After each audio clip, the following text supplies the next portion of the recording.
Tak já jsem teda ty jsi nějaký nepodepsaný, když je mohl.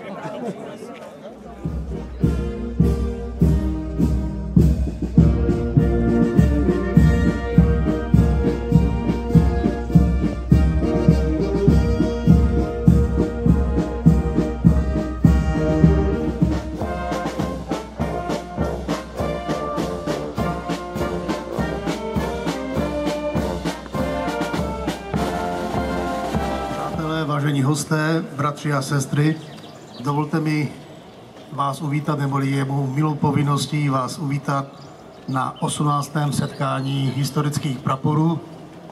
Dneska to je tady u nás v Horních Datyních a bude to spojeno i s požehnáním tady pana faráře naší krásně opravené nové kapličky.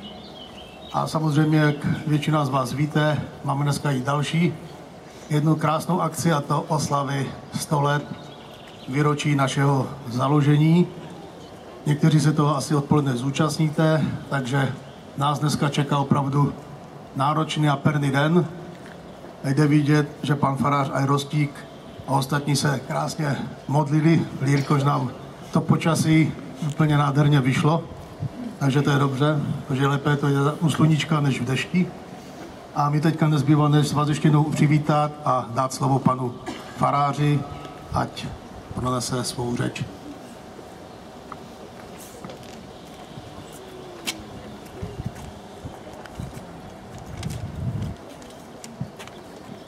Takže, milí hasiči, přátelé, jsem velmi rád, že tady jsem byl pozvan a můžu požehnat krásně opravenou kapličku v Horních Datyních a také požehnat vám prapory a také i vám u krásného z tého výročí vzniku Sboru dobrovolných hasičů Horní Datyně. Abych už neprodlužoval, tak bude následovat modlitba. Kdo, samozřejmě všichni jste zvaní, abyste se zapojili a také duchovně zúčastnili tohoto aktu. Ve jménu Otce i Syna i Ducha Svatého. Amen. Bože, ty nám na Panně Márii, ty jsi nám na Panně Márii ukázal, jaká slava v budoucnu čeká tvou putující církev. Posiluj všechny, kdo budou navštěvovat tuto kapličku a požehnej tuto kapličku. Ať s důvěrou vzhlížejí k Panně Márii a učí se od ní, neboť ona září všemu vyvolenému lidu jako vzor ctnosti. Prosíme o to skrze Krista našeho Pána. Amen. Tak pokropíme svícenou vodou krásně obnovenou kapličku.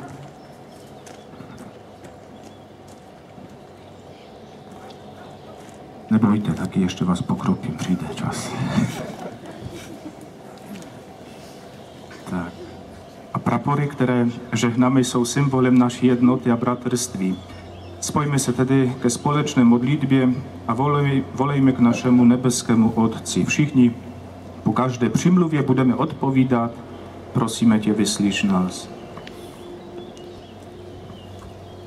Prosme ho, ať v každém z nás posiluje pocit odpovědnosti, abychom usilovali o společné dobro. Prosme ho, ať nás naučí nezištně sloužit druhým, abychom nehledali jen vlastní prospěch. Prosme ho, ať nám pomáhá jednat ohleduplně a moudře, abychom i v obtížných situacích nacházeli dobrá řešení. Prosme ho,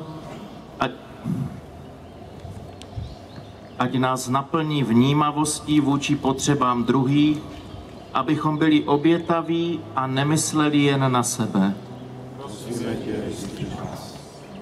Prosme ho, ať provází svým požehnáním celé toto společenství, abychom byli připraveni pomáhat těm, kteří jsou v nesnází. Prosme ho také za naše zemřelé, kteří svým životem a prací připravovali to, na čem můžeme dnes stavět.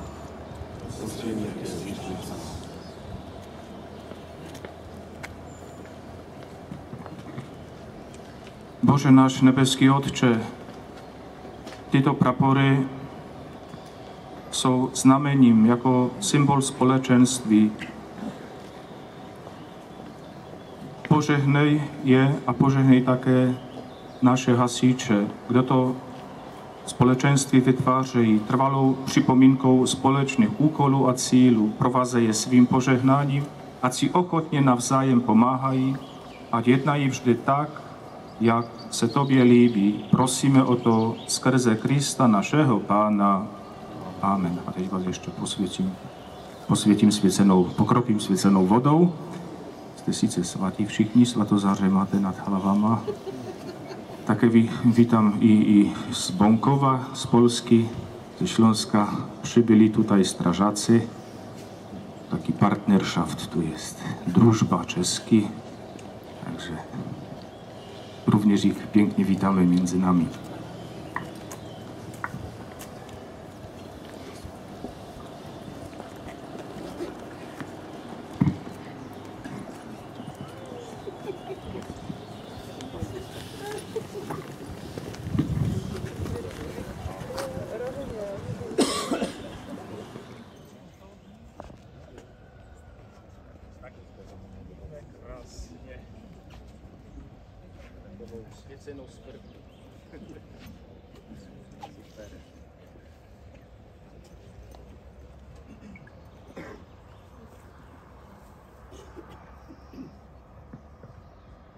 Tak, Všemohoucí věčný Bože, prosíme tě, požehnej tyto sochy, ať kde one budou, postav ním a těm lidem svého anděla strážného, ať je opatruje na všech cestách, ať jim žehná skrze Krista našeho Pána.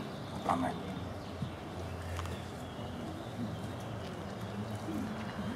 V knih máme ještě jedno velké výročí a to je právě dnes 80 let od osvobození tady této městské části našeho města, to znamená Horních Datyň. A zrovna v tomto místě se dá zavzpomínat na některé události, které tady byly, ať tady kousek odsud za tím leskem zemřeli poslední, nebo byli jedni z posledních obětí tady těchto bojů a byl to, já jsem si to pro jistotu napsal, doufám, že to říkám dobře, Datyňák, Milan Sklář, Josef Skopal a Adolf Budík tady zahynuli a jsou zde pochovaní i němečtí vojáci, pochovaní jsou zde prostě uloženi, tady kousek za kapličkou, takže to jsou takové poslední vzpomínky na tu dobu, která byla před 80 lety a já pevně věřím, že se našim zemím už tady tyto hrozy války vyhnou. A jsme u kapličky svatého Antonína, kaplička, které první zmínky byly napsány někdy v roce 1833, kdy byla vybudována, jestli já mám správné informace, nevím, ale traduje se, že byla postavena se zbytků z toho, co zbylo při stavbě kostela ve Vratimově, to znamená kostela svatého Jana Křtitele. Takže tyto stavby jsou v podstatě spolu svázány a dlouho kaplička byla udržována tak jen své pomoci, protože byla na soukromém pozemku, nebylo ve vlastnictví města. Město pozemek odkoupilo a následně se podařilo udělat tuto rekonstrukci a při jejich slavnostním otevření jste teďka nyní svědky.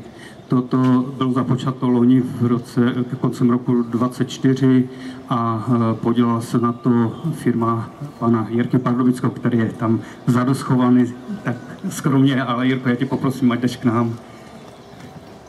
Takže rekonstrukci provedla jeho firma, podělil se na tom samozřejmě i víc lidí, protože klempířské práce dělal pan Tvádek z Václavic, pomáhal tady pan kuchař při renovaci obrazu. Výsledek teď vlastně vidíte. Takže jsme tady u tohoto slavnostního aktu a já bych měl teďka velkou prosbu, protože to hlavní nakonec, ten Tady ten svatý Antoníček je dílem Otíka Grobaře a já bych ho taky poprosil, aby tady přišel mezi nás.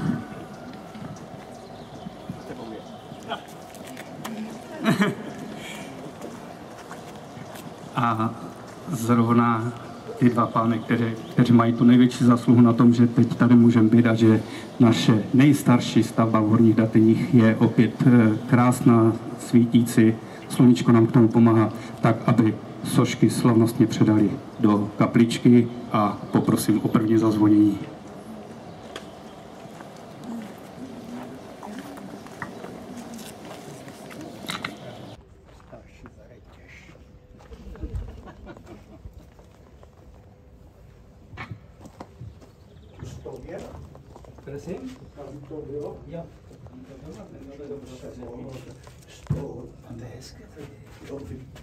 No jak chceš, ale to si myslím, že je to hezké tady.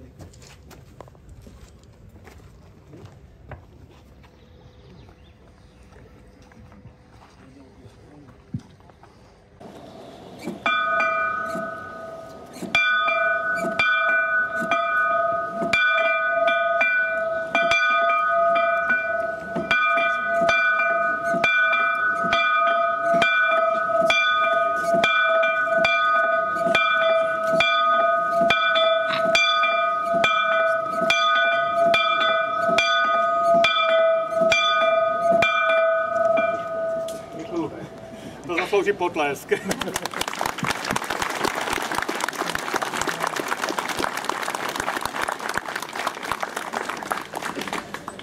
Ač v uniformě, tak nyní už mi zbývá jen to předat slovo a teď ten jejich akt uniformovaným hasičům a já se mezi ně zařadím, takže předávám slovo starostovi a veliteli. Takže ještě jednou díky jak panu faráři, panu starostovi za proslovy, za požehnání této nádherné kapličce, za krásné zazvonění.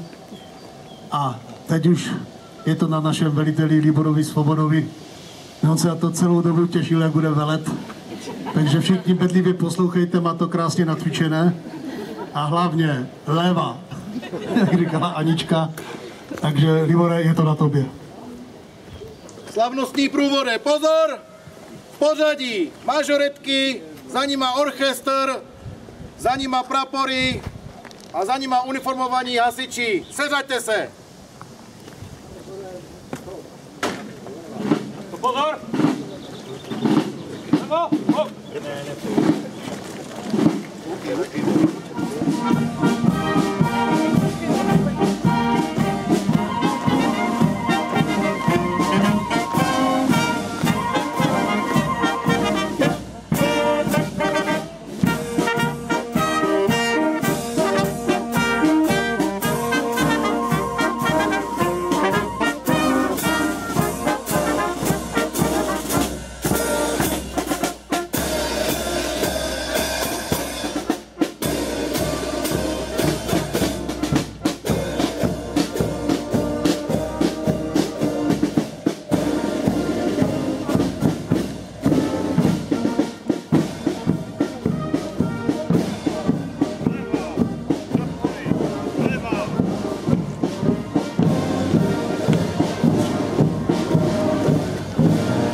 že to dobré, už jsem přežil ten nejhorší poklad, který nebude takhle odpovědět.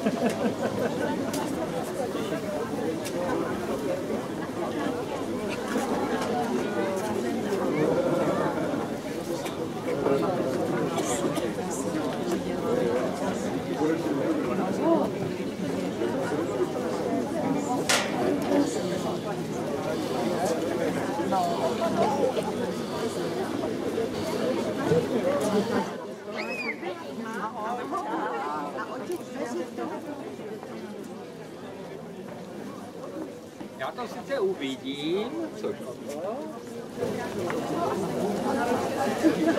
tak nás někdo neslyšel.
Píšeš tu historiku.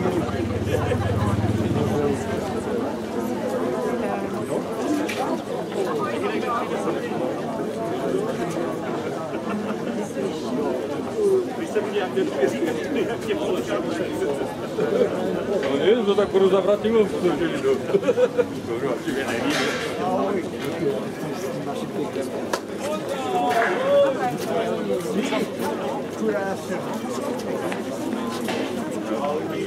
Ne, nebo to zjistí. Ano.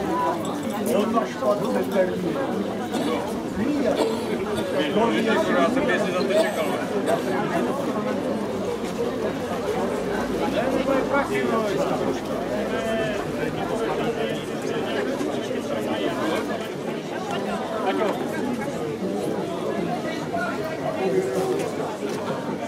Vítej.